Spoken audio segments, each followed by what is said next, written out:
Alright, hit the subscribe button, hit that bell notification because you never know the video you suggest that could be next. Follow the Alkebulantrust on Facebook, Twitter, Instagram, and all that stuff there. Alright, this is part 6 of Journey of an African Colony. Get me, you see the title already, so let's just get straight into it. Let's go.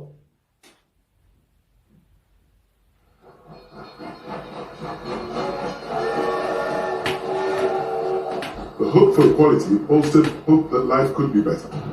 Nigerians were now getting used to not just calling themselves Africans, but Nigerians.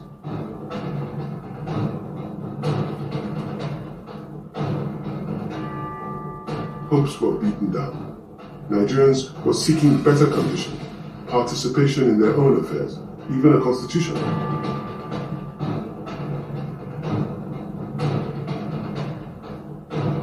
The British rejection was not... Speaking of, saying, because obviously he's saying now they're calling themselves Nigerian and stuff like that. Now my question is this, right? If someone comes to you and tries to change up everything, rebrand everything, and are you really going to accept that? Like, how did they accept that? Like, how did they accept that name? That's what I want to know.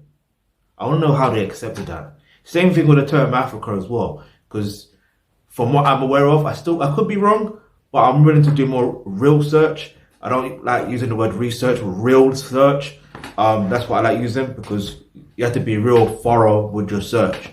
But yeah, like I found that it's actually from colonizer or conqueror, whatever his name. His name was Africanos. Do you see what I mean? So that I don't like calling myself African. Do you see what I'm saying? I don't even like calling myself Nigerian either.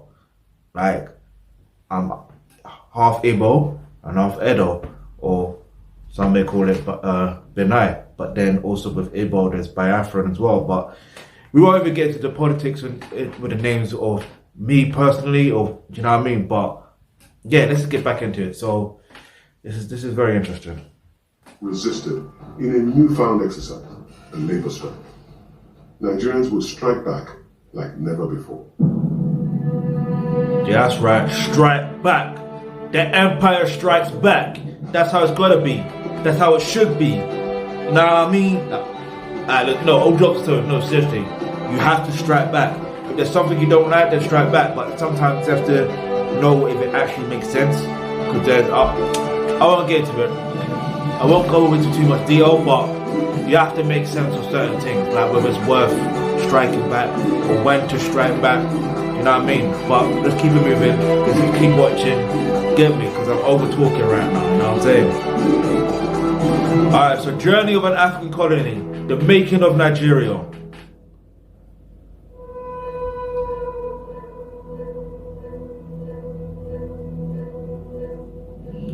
Workers' General Strike, 1945. Damn. Anti-government feelings in the early 1940s were fed by the increased hardship that the war brought. The war raised social inequality to the surface. Employment conditions were appalling. This fact challenged the notion that all men are equal. In fact, it confirmed the opposite. 1941 was a watershed for the Nigerian working man. The government instituted the Cost of Living Allowance, COLA. Interesting that. Cola. Interesting that. Cost of Living Allowance. And now if you're living in the UK, I don't know anywhere else, and I don't even know too much about in Nigeria right now. I should find out. I'm due to find out for personal reasons. But but in fact, if you are Nigerian, or if you live in Nigeria, or you have lived in Nigeria, or you live in any other country, is there a cost of living allowance? Let me know. Leave your answer in the comment section below, because it's interesting how I look at life and I'm like, when you deep it, like we can genuinely live off the earth, like, because we can grow our own things. Do you know what I mean? We can grow our own food. We can grow our own crops. Do you see what I mean? Like, we can do that. Like, we can do that. It's absolutely possible. But let's keep it moving.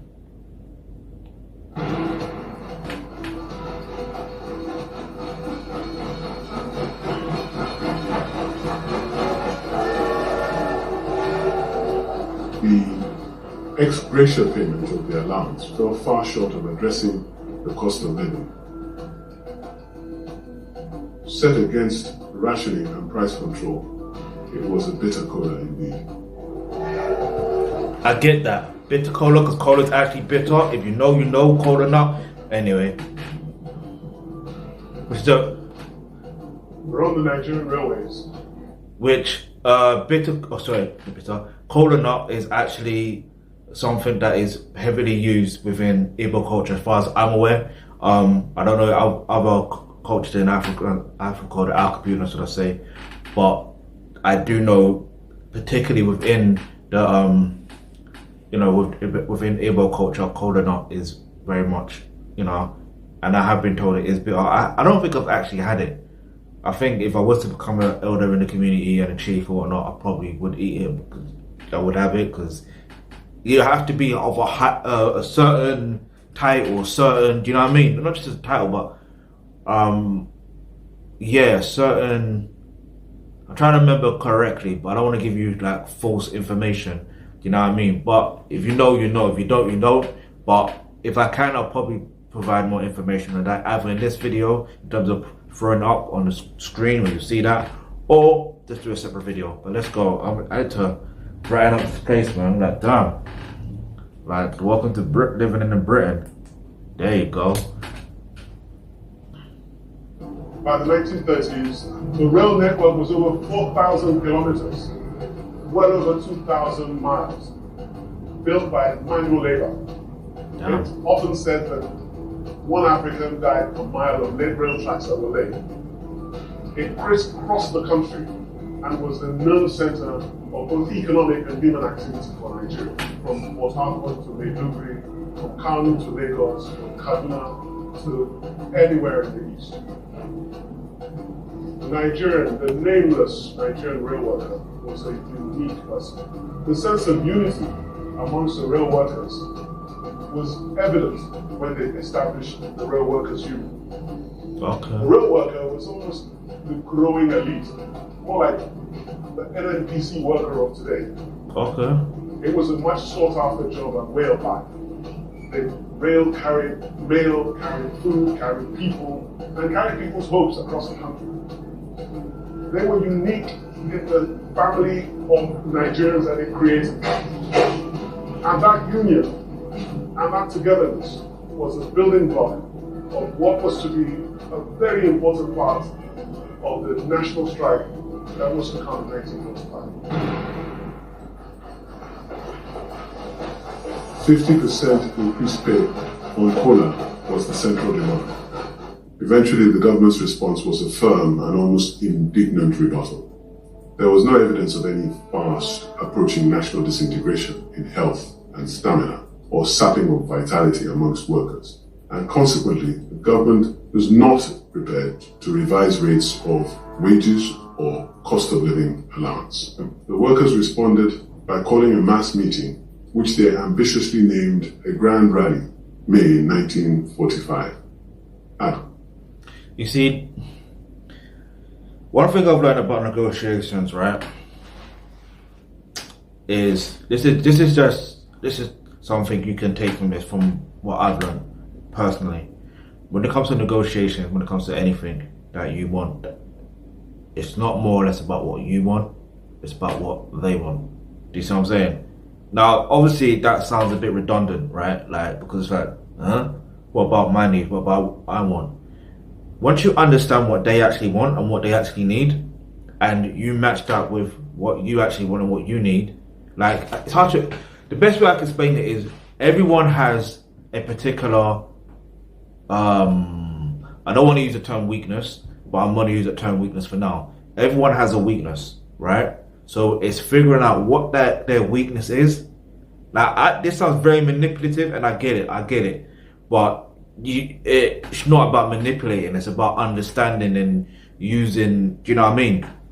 So it's understanding what their weakness is and using their weakness to their advantage, should I say. Do you see what I mean? So if they're, for example, in this particular case, you wanna, or in this particular case, you know what I mean? Knowing that, okay, the government or whatever, or whoever's in charge or whatever, them officials or whatever you wanna call them, they like money, right? Alright, cool, boom. You would assume they want more money.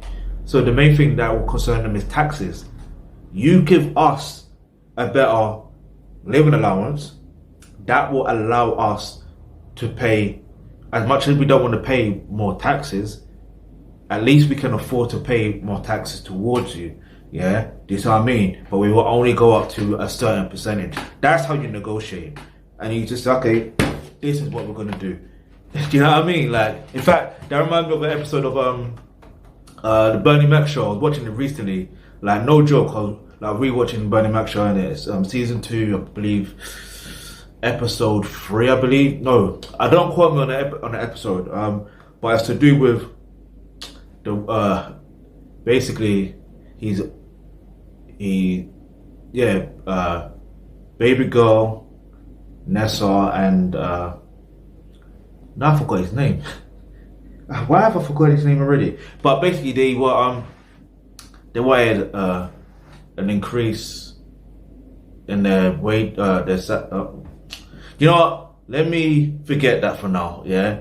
But basically, if I throw up a synopsis of the episode, you'll get it. Or if I remember it, I'll come back to that. Because now I'm just waffling. I don't like waffling.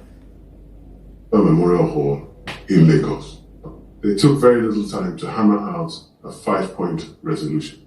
They complained about the callous attitude of government, the class discrimination between Africans and non-Africans. No longer would the situation be sustained, and they sought an increase in the minimum wage and an increase in COLA. And they wanted all this not later than Thursday, the 21st of June, 1945.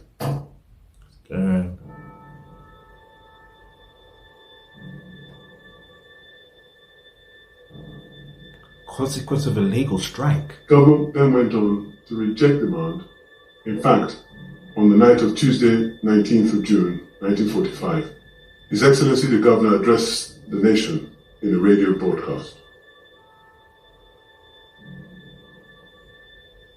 warning that if the strikers went ahead, they would be going against the law, and such an action would be met with consequences. Michael Imodo was barely 40 years old when he was detained as a dangerous person under the wartime regulations.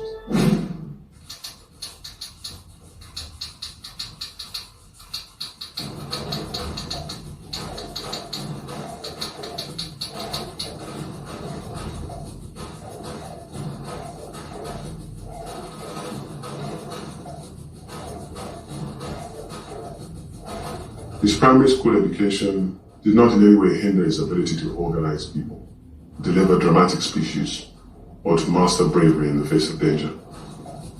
You see, you hear that?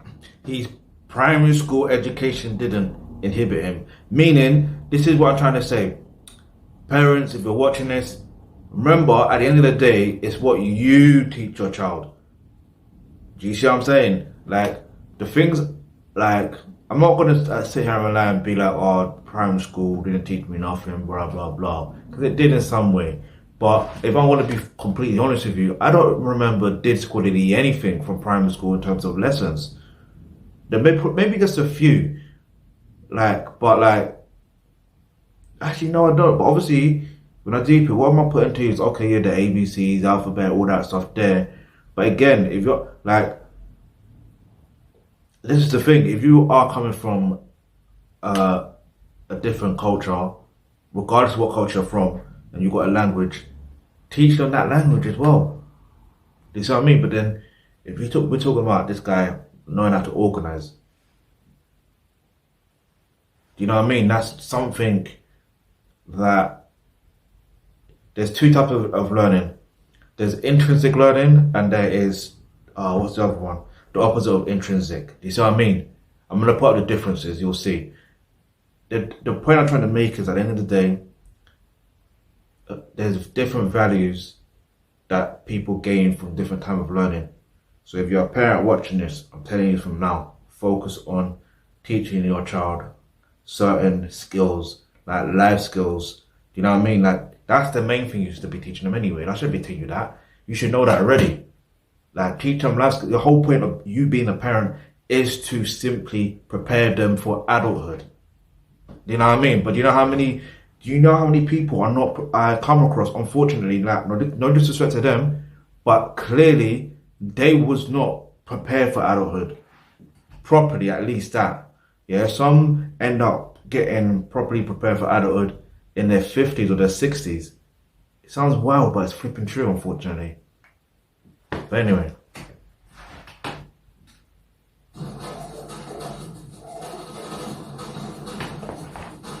The Railway Workers' Union was the first to be registered under the new trade union ordinance.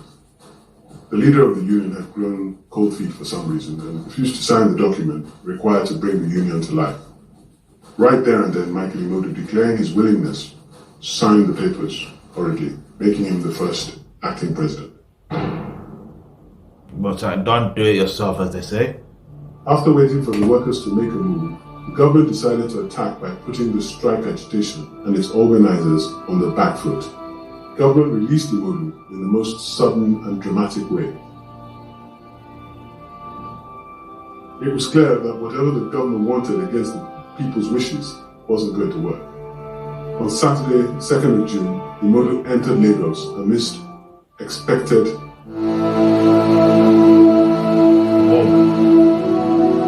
Whoa.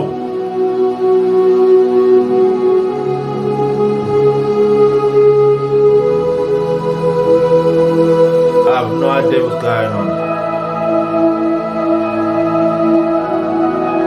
It just was so abrupt.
I understand, yeah,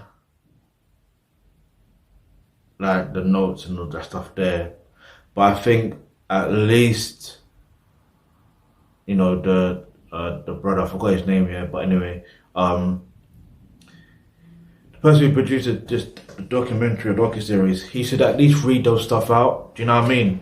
Like he's done in other parts, like he's read them out. So I think he should have just continued with that. That's just my only, you know, little advice there in it. But we might have to talk about doing a documentary when I've never made a documentary in my life. Do you know what I mean? So it is what it is.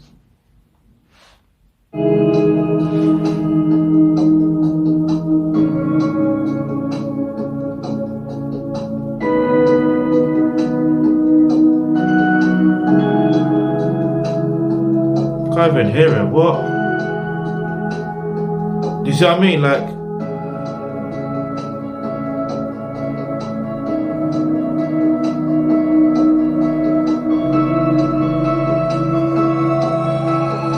am I bugging? I can't hear him.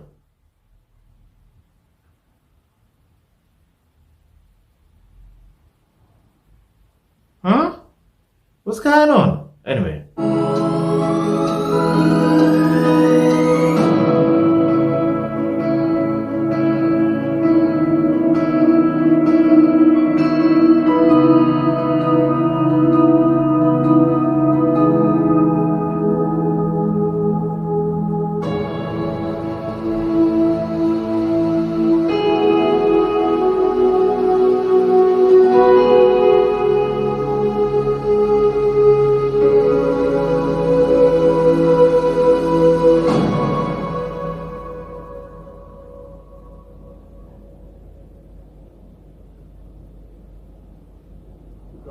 to it. They didn't offer 50% increase. Bro, I swear to you, yeah, I couldn't hear him now. Do you know what I mean? Like, I think the music was not technically, I think the music was unnecessary. You know what I mean? At least have it underneath, like low if you're trying to create that effect. Like, I get it. Like, I studied media studies, isn't it? So, I believe I know what I'm talking about. And plus, I'm just thinking about on top of my head what I would do. Do you know what I mean? Because the most important thing is not necessarily the music, it's what he's saying. Because I want to learn more. I want to learn, okay, what's going on, like, why did this happen? What happened on during the second, like, of 1945? How did they, do you know what I mean? Like, what was the details, like?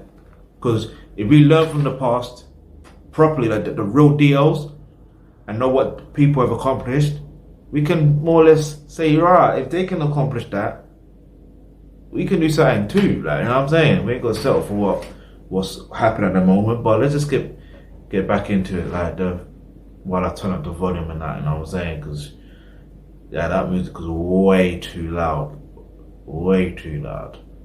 But let's go. The cost of living allowance, they offered 30%. The workers at one.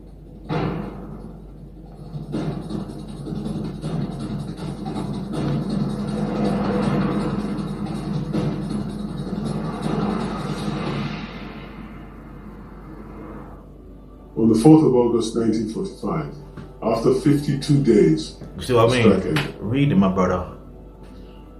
Throughout this time, the women's agitation against tax, black market boycotts, student action, and the workers' strike, all these managed to energize the elite into a new political class. This new class enjoyed the highest paid jobs for Africans, or had started businesses that equaled white-collar company employment. They were head and shoulders above the rest of the African public. They were able to communicate with and influence the people that mattered, the government people.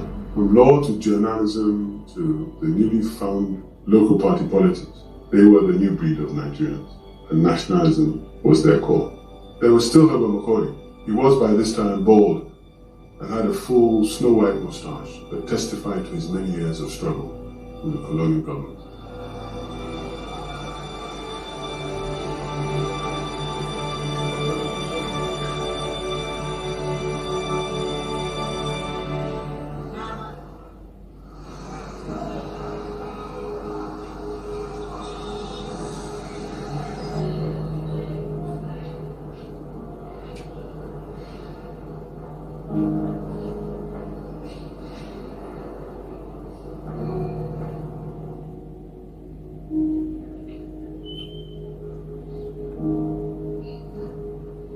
This was Victoria Garden, right next door to Glover Memorial Hall. And right from 1887, it has served as the site of many of the protests and political agitations of the day. Right from the water rate protest to the tax protest by the market women and Belewura's boycott against the price control, right down to the general strike. Glover Hall was the site where the nationalists and the politicians would congregate to map out their new strategy for protest. And so there was no surprise that on the 18th of April, 1946, Herbert Macaulay and several of the agitators who knew that the British at some rate were going to have a conference with Nigerians about the prospect of self-rule, independent government. On the 18th of April 1946, Macaulay gathered here to deliver what he probably couldn't have known to be his last speech. He rose that day in the evening and started his speech in the same dramatic way that he normally did, "Dear fellow countrymen." And he ended it equally dramatically, "God bless Nigeria." But this magnificent building is where the original site of the Glover Memorial Hall is.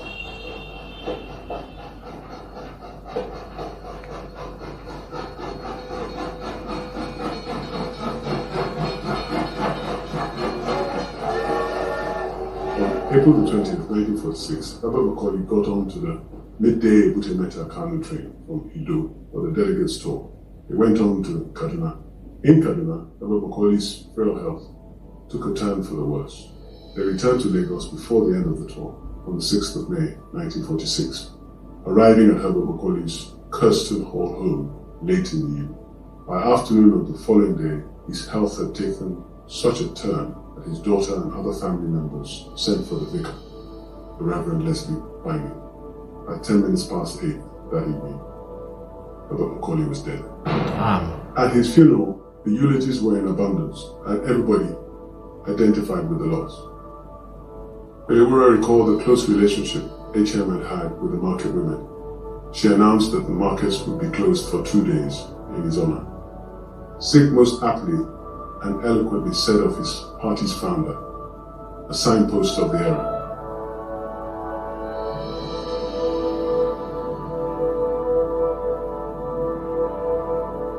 In his lifetime, Africa entombed by the forces of evil, bad faith, cruelty and oppression, and Africans were enveloped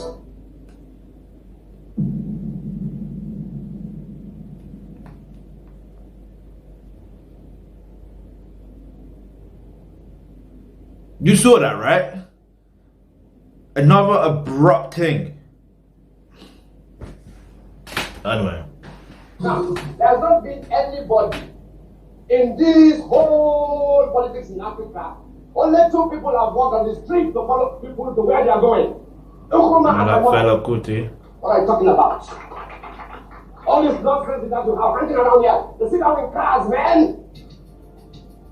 This government threw my mother out of window. Mrs. Funmilayo and Nicola Bukit, who fought our blood for this country on the street.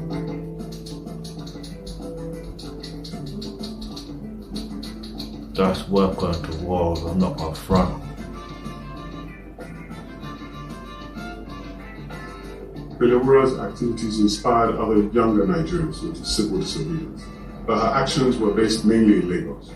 The emirate system of patronage, where taxes were collected on behalf of the British government by the emir from the people as a system of indirect rule, was prominent only outside the emirates in Abeokuta, an old city-state which was founded around 1830.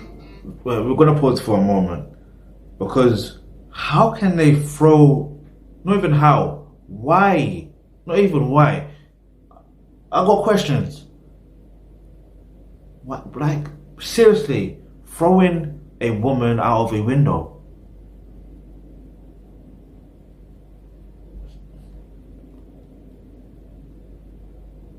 Like, some people are just so damn evil. Like, she didn't do anything evil. This is the thing. She was for her people, fighting for the rights for her people, and you're telling me, bro, like, sometimes I look at this life and I'm like, some stuff just don't make no sense, bro. Like, how can you be living on Earth, like this Earth in general, and then you go through so much unnecessary, evil things, like, it don't make sense to me, bro. Like, it don't make, does it make sense to you? Because you can leave your answer in the comment section below if you want to, because that don't make sense to me. But let's keep it moving, because let's thinking about that even more. It's like, right, that's got me even more irate. The ruler of this very important city was the Alake Ademola II. These powers were constituted in the uniquely titled Sole Native Authority, SNA. The ruler had already faced the wrath of thousands of citizens who had complained about tax collection and food requisitions. Unrest in Abeokuta was not a rare occurrence.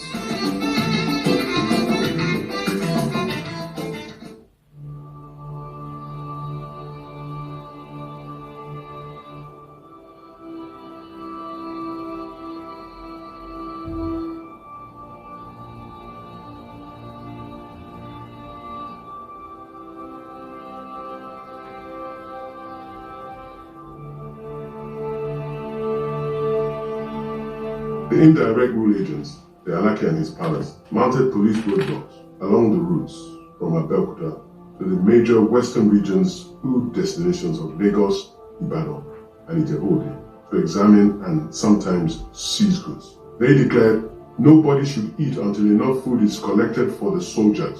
Goods were seized randomly without compensation. The women traders accused their traditional chief of diverting their cargo and selling their goods for personal profit and giving low returns to the traders. Despite this, the women traders were supposed to pay tax without any representative on the sole native authority, to which they could aim and air their complaints. The women were angry with the government and its agents. Rightfully so. Be angry. In the meantime, a Belka Ladies Club had been formed, principally by Frances Olufunlayo Ransom Kuti. The Ladies Club was involved in charity work and support for the everyday Nigerian woman. You see, she's for the people. Literacy and vocation.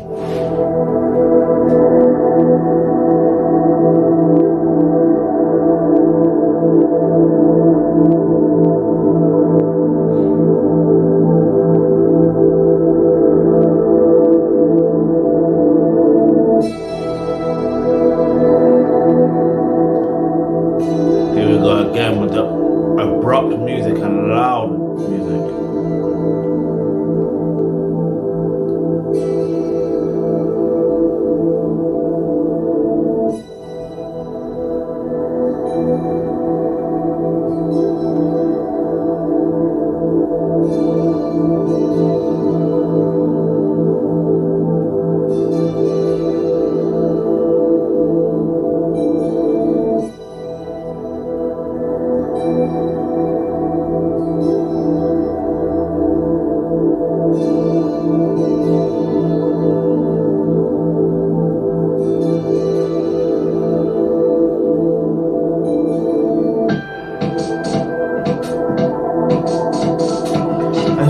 This music, man, the music is also jarring, I can't lie. It's unnecessary and jarring. As he's talking, so I want to hear what he's saying.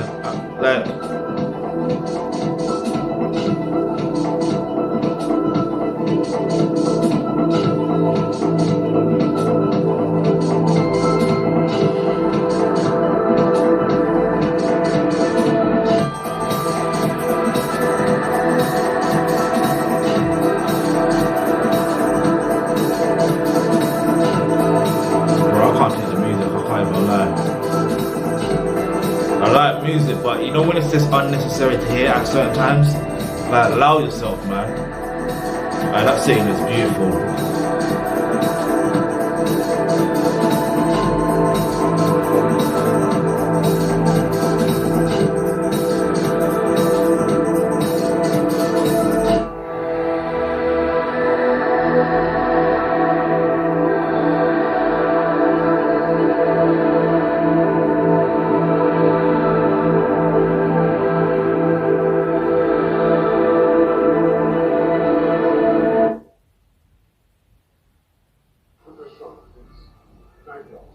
It was here that Funmilayo Ransom Kuti met her last days, when in 1977 she was assaulted by soldiers, named to be about 1,000 soldiers attacking Fela's house. They brought axes to cut down the fence that came in the house and started breaking the house up and everything. But before they entered my house that day, it took them about 3 hours. Now, if you see 1,000 soldiers surrounding a house in Lagos, 1,000 soldiers surrounding a house, and this really draws a lot of crowd. There were about 60,000 people watching this scene. It was like a big theater show. So after many years as an activist, fighting the colonial authorities, working for the women's vote, and then the women's right not to be taxed, and challenging authorities, the NCNC, and joining up with the Communist Party, she was sadly to die at the hands of a Nigerian military guy. Be your own fucking people, bro. Your own people.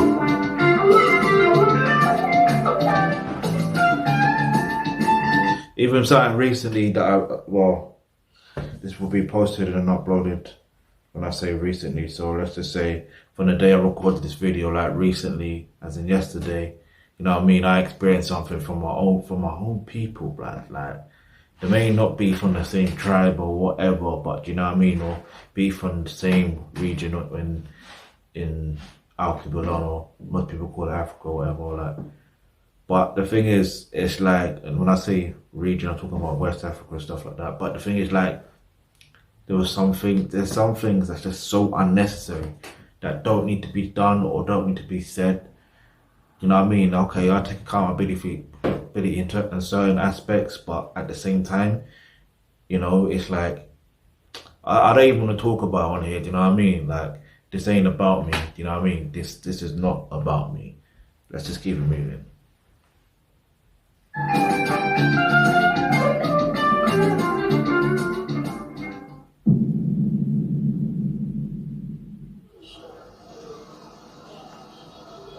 Nigeria's population of 30 million was increasingly restive. It seemed it could barely wait for the war to end to increase the tempo on a myriad of challenges to present to the incoming government.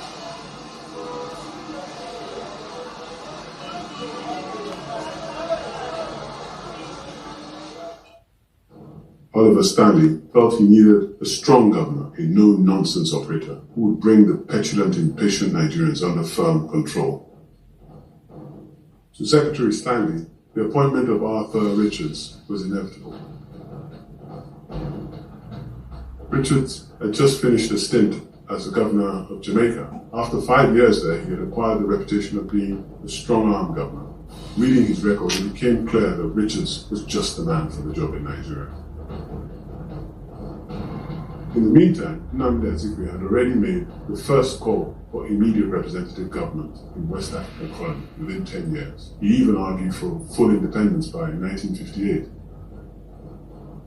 Dr. Nnamdi Azikiwe, best known as Zik, demands a half share of Africans in the government here and now, with full independence in 15 years' time.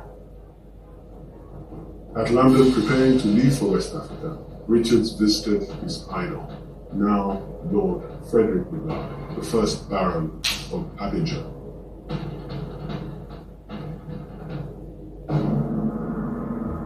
As soon as Richards arrived in Nigeria, he declared unswerving loyalty to the government by all native authorities and of their people to them. If anyone had any doubt of the fundamental validity of the principles so ably enunciated by Lord Lugard, which possesses the vitality that makes possible growth and adaptation to changing needs and the nascent aspirations, a study of one of the northern emirates would convince him.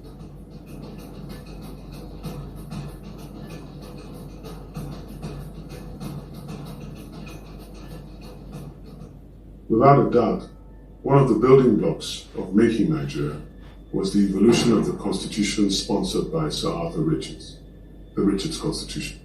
It was remarkable because it brought about regional government for the first time, breaking Nigeria into regions.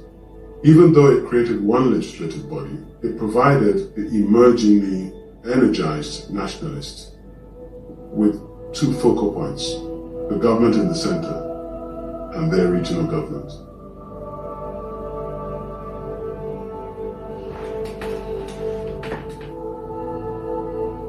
The Richards Constitution, it was a constitution by name only. The Europeans still dominated the legislative and executive council. The constitution was drafted without Nigerian input. The constitution gave the governor absolute powers to nominate members. The voting rights was dependent upon the level of your income, and the country was divided into three. Nigerians were made to focus on the differences by region. Could this be the beginning of tribal thinking? Time was going to tell. That's interesting. Could that be the beginning of tribal thinking? I wouldn't think so. Because regardless, pre-colonialism, as far as I'm aware, tribalism has always existed in a sense. Maybe not to the extent it is now, with some having like certain tribes having certain maybe let's say this, the individual thing in it, but like that's the other thing, because we're led to believe it is a tribal thing when it's just an individual thing. You know what I mean? It's an individual thing. Like it's an individual thing, but they're trying to make it this tribe versus that tribe, and you know what I mean? And it don't make sense. But let's keep moving.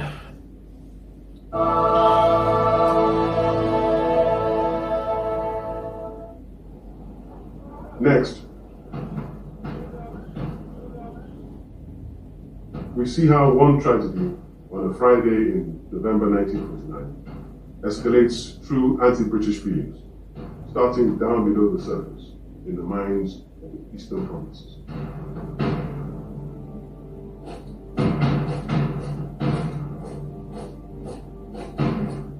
Leading to London meetings and a unity of purpose developing within the Nigerian public. Self-rule? Was self-rule ever going to happen?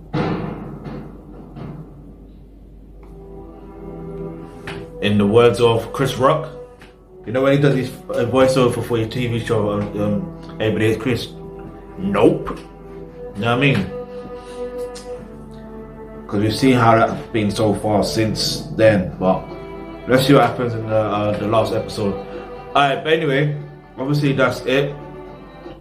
So thank you for watching. If you made it to this end, made it this far towards the end of the video, in the comment section below, put hashtag Alkebulan is great again. It's got nothing to do with me in terms of Alkebulantrust. I'm talking about Alkebulan, the continent. You know what I mean? Like when I'm talking about great, talking about the greatness of it in terms of every single aspect, the positive aspects. Yeah, we're going to speak into existence. We're going to work into existence. Oh, it's happening because a real revolution is happening right now. Yeah, and these colonizers, these oppressors, whatever you want to call them, there's literally nothing they can do about it. There's literally nothing they can do about it. I'm telling you from now. Yeah, because yeah. But anyway, hit the like button, hit the comment, the share button as well. But also hit the subscribe button, hit the bell notification, because you never know the video you suggest might be next, but you can leave it in the comment section below whatever you want to see next. But yeah, let's go.